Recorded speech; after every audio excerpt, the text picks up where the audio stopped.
Liwap vilayatynyň Darganat etrafynda Tomuska dynjal şlagerler üçin pul tölen mekdep okuwçylary ekin meýdanlarynda işlemäge, yer alma, ýygnamaga mejbur edilýär. Bu barada Adatlyk radiosynyň habarçysy Liwapdan habar berýär. Darganatanyň Tas ähli mektebiniň 3-9 sınıf aralygyndaky okuwçylary Tomuska lager üçin mektebe baranda garaşylmadyk ýagdaý bilen ýüzbeýüz boldular. Mektep ýolbaşçylary şol sanda 25-nji mekdebiň bilim işgärleri olary dynjal şlageri hökmünde ekin meýdanlarynda gowaça otoglaryna, ýagny ösümlikleriň düýbüni ýumşadyp, olary haşal otlardan arasalamak we yer alma, kartoşka ýygnamak işlerine gatnaşdyrýarlar diýip gidlilik şertinde söhbetdeş olan habarçy 11-nji iýunda gürrüň berdi. Bellep geçsek, Türkmenistanyň orta mekteplerinde adatça iýun-awgust aýlarynda okuwçylaryň Tomuska dynjal şlagerleri gurnalýar. Munyň çäginde okuwçylar bilen goşmaça sapaklar geçirilip, olaryň serklere, teatrlara, haýwanat baglaryna we şuňa meňdeş yerlere gezelençleri gurnalýar.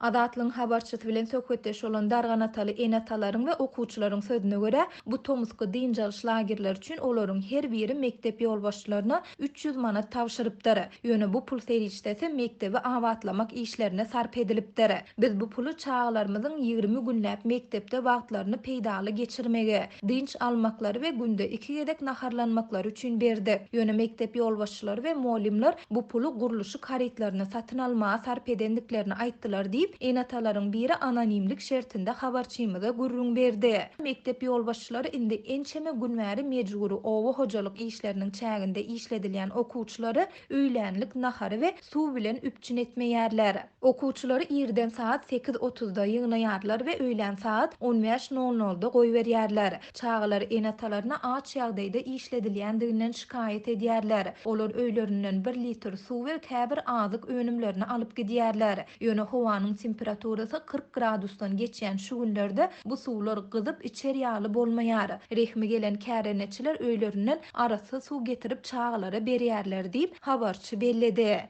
Onun sözüne göre enatalaryň aglabasy ertirki gün çağlaryna pes baha goýulmagyndan we kemsitmelere sezewar edilmeginden alad edip bu ýagdaýa sesini çykarmaýarlar. Mektep ýolbaşçylary enatalara okuwçylaryň 1-nji iýule çenli ýagny yer alma hasylyny ýygnamak işleri dolu tamamlanýança işlediljekdigini aýdýarlar. Adatlyk radiosynyň baýdylan ýagdaýlar barada Darganata etrap we Liwap vilayat häkimliklerinden şeýlede gürrüň edilýän mekteplerden kommentari almak synanşyklary netije bermedi. Bu maglumat Türkmenistanyň prezidenti Gurbanguly Berdimuhammedowyň çağlaryň Tomuska dynjal mögsümini ýokary derejede guramalaşdyrmak barada beren tawşyrygynyň we Liwap vilayatyndaky yer alma meýdanlaryna baryp görmeginiň ideýanyna gabat geldi. Şol Türkmen prezidenti ýurtda öndürilen paýta planyny we yer almanyň ösürilip ýetişdirilýän meýdanlaryny artdyrmak barada hem görkezme berdi. Türkmenistanyň kanunçylygynda mejburi zähmet we çağa zähmeti gadagan edilýär. Muňa garamazdan Türkmenistan halkara guramalar tarapyndan paýta hasylyny ýygnamak üçin mejburi zähmeti ulanmakda we okuwçylara okuw bilen meşgullanmak mümkinçiliginiň berilmezliginde indi ençeme ýyl bäri tanqid edilýär.